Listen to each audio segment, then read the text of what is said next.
നിങ്ങൾ ആരാധന മുടക്കരുത്. ഒരാളിന്റെ ശമ്പളം കൊണ്ട് ജീവിക്കേണ്ടി വന്നാലും അമേരിക്കയിൽ ഞായറാഴ്ച ഇരട്ടി ഡോളർ കിട്ടും, കുവൈറ്റിൽ ദിനാർ ചിലപ്പോൾ ഇരട്ടി കിട്ടും, ദിറാംസ് കിട്ടും. മക്കളെ, ആരാധന മുടക്കരുത്.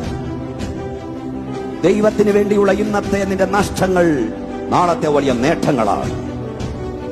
ദൈവത്തെ മാറ്റി നിർത്തിയുള്ള ഇന്നത്തെ നിന്റെ നേട്ടങ്ങൾ നാളത്തെ വലിയ നഷ്ടങ്ങളാണ്.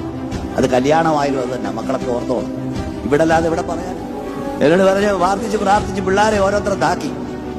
ഒരുത്തൻ കാനഡ, ഒരുത്തൻ UK, ഒരുത്തൻ ഓസ്ട്രേലിയ. കൂടെ ആരുമില്ല. അമ്മച്ചിക്ക് പോകാൻ 3 വിസ ഉണ്ട്, പോകാൻ വയ്യ, തണുപ്പാ. ഒരുത്തനെങ്കിലും കൂടെ നിൽക്കേ. അവസാനം ഒരു തുള്ളി വെള്ളം ഒഴിച്ചു തരാം. വിമോനച്ച് ഇങ്ങനെ പ്രസംഗിക്കുന്നവന് എന്തിനാ ഇതൊക്കെ? കണ്ണടച്ച് തുറക്കുമ്പോ ഇതൊക്കെ ഇട്ടിട്ട് പോകില്ലേ? നേടാവുന്നൊക്കെ നേടെ, അതൊന്നും അല്ല വലുത്. നിന്റെ തലമുറ മുട്ടിമേൽ നിൽക്കാൻ പഠിപ്പിക്കണം. അല്ല, ഇതൊക്കെ വട്ടപൂജ്യമാണ്.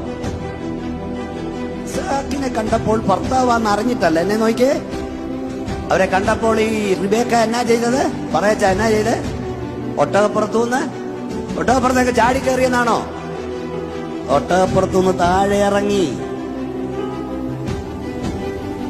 നരച്ചവന്റെ മുമ്പിൽ എഴുന്നേൽക്കണമെന്നും പുരുഷനെ ബഹുമാനിക്കണമെന്നും നിന്റെ വീട്ടിൽ വെച്ച് മക്കളെ പഠിപ്പിച്ചു വിടണം.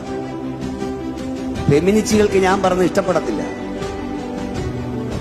ഒരു പുരുഷന്റെ മുമ്പിൽ വരുമ്പം ആരുമേ കാലും കയറ്റി ഇരുത്താനല്ല പഠിപ്പിക്കണം. മക്കളെ എഴുന്നേക്കാൻ പഠിപ്പിക്കണം. വിനയം, താഴ്മ, അനുസരണം ഒരു ഭാര്യയുടെ മുഖമുദ്രയായിരിക്കണം. സ്നേഹം, കരുതൽ, സംരക്ഷണം ഒരു പുരുഷന്റെ മുഖമുദ്രയായിരിക്കണം. ഉടനെ അവൾ ഒരു മൂട് ഇവിടെ എടുത്ത് കല്യാണമാലേക്കും ചെറുക്കനെ കണ്ടപ്പോ വല്ല തുണിയും കൂടെ വലിച്ചെറിയില്ലേ? ഉള്ള തുണി കിടക്ക മാറ്റി എക്സ്പോസ് ചെയ്തെന്നല്ല,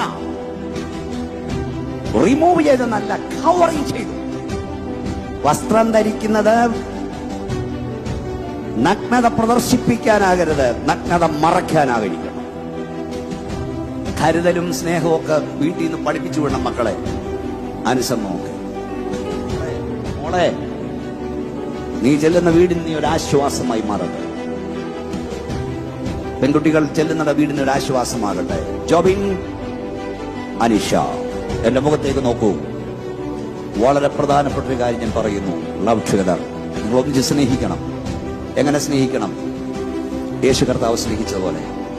യേശു കർത്താവ് എങ്ങനെയാ സ്നേഹിച്ചേ? സൗന്ദര്യം കണ്ടല്ല, ആരോഗ്യം കണ്ടല്ല, പണം കണ്ടല്ല, സമ്പത്ത് കണ്ടല്ല, കുടുംബമഹിമ കണ്ടല്ല. നിന്റെ ഭർത്താവിന് മോളെ പണം ഉണ്ടേലും ഇല്ലേലും, നിന്റെ ഭാര്യയ്ക്ക് സൗന്ദര്യം ഉണ്ടേലും ഇല്ലേലും നിങ്ങൾ സ്നേഹിക്കും. എന്റെ ഭാഷ പറഞ്ഞാൽ കണ്ണുകുഴിഞ്ഞാലും കവളൊട്ടിയാലും പേഴ്സുകാലിയായാലും കുറയാത്ത സ്നേഹമുള്ളവരായിരിക്കും.